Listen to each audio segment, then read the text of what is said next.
So I'm off to San Francisco to find out more about my great-grandparents' divorce.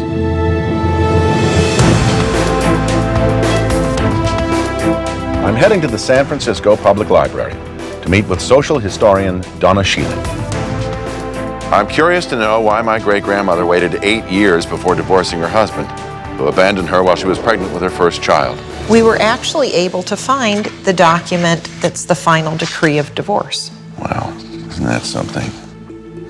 Superior Court of State of California, County of San Francisco, final decree of divorce. The motion of Genevie Marriott Dimmick.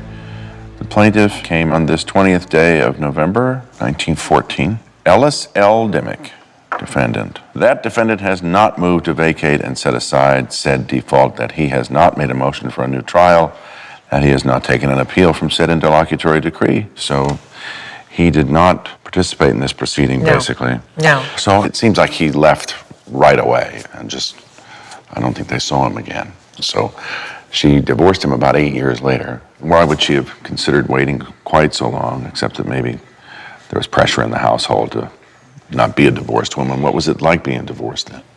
By the time that Genevie files for divorce, and I had taken a look, and her parents are no longer alive.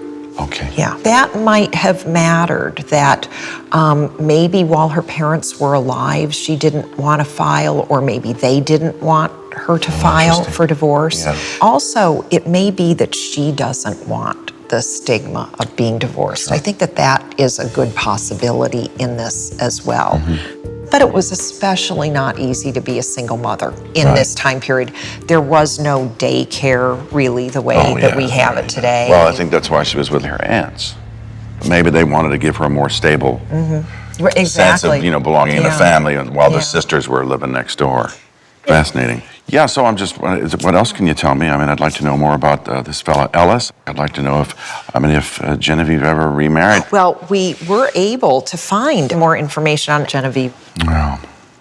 So this is her death certificate. That's her death certificate. Genevieve Foltz. So she did remarry. Yes, she did. How about that? She married William S. Foltz. I hope he loved her very much and that she was happy. That she was Final happy. Days. At the age of 52 years and 20 days. Principal cause of death, cirrhosis of the liver. So it looks like Genevieve was an alcoholic.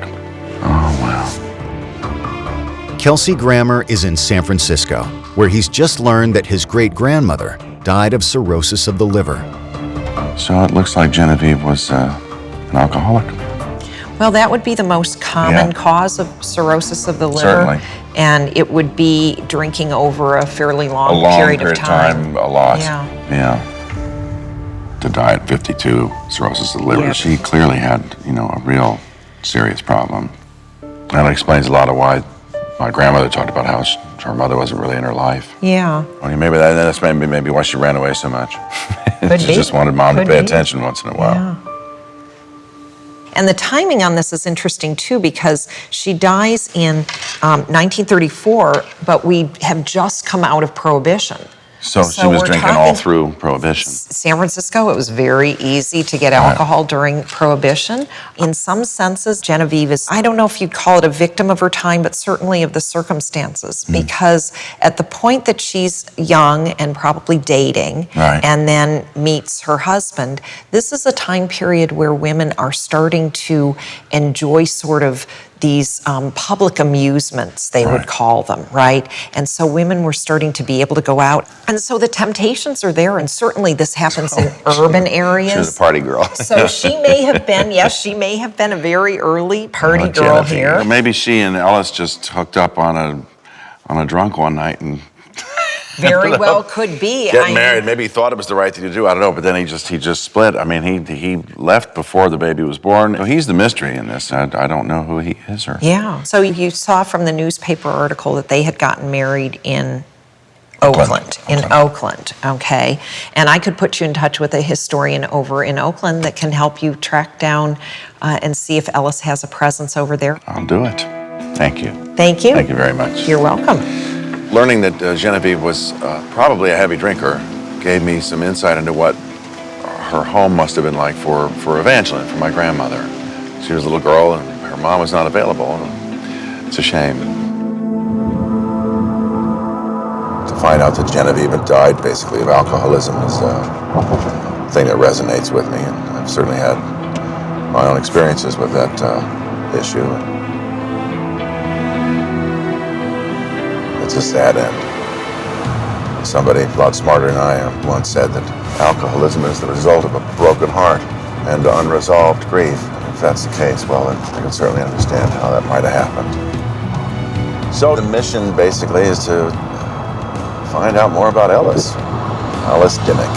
I'd like to know the circumstances that led him to abandon his wife and child. So I'm meeting with historian Jim Bomo at the Oakland Public Library. I have some things here that might shed a little light on Ellis, and I'm just going to let you sort through it here. Okay, great. Thank you. Ellis Loughborough Dimmick is a Marine. He enlisted on the 26th day of May, 1908. So he joins the Marines when he's 29. Is that early or late for that? In 1908, San Francisco was being rebuilt after the fire. Right, And if you yeah, could right. swing a hammer, you could get a You job. had a job, yeah. So this smacks of desperation. Yeah. This is more of same, right? Ellis. Authorized to enlist Ellis L. Dimmick. Waiving marriage. The hell does that mean? If you had dependents, the Army made sure that part of your salary went to your there. dependents. Okay. So he has declared that his spouse, Genevieve, right. is not dependent upon him economically, and therefore all of his salary will come to him. Boy, he sounds like a real jerk. I've been trying to find some way into Ellis to get him off the hook. He just keeps putting himself. I mean, I'm glad he joined the Marines. I admire that on some level, but holy jeez. That's his service record. Right. Well. AOL means away over leave. Essentially, he was late reporting from leave. Right. Here we go. AWOL. He just took off.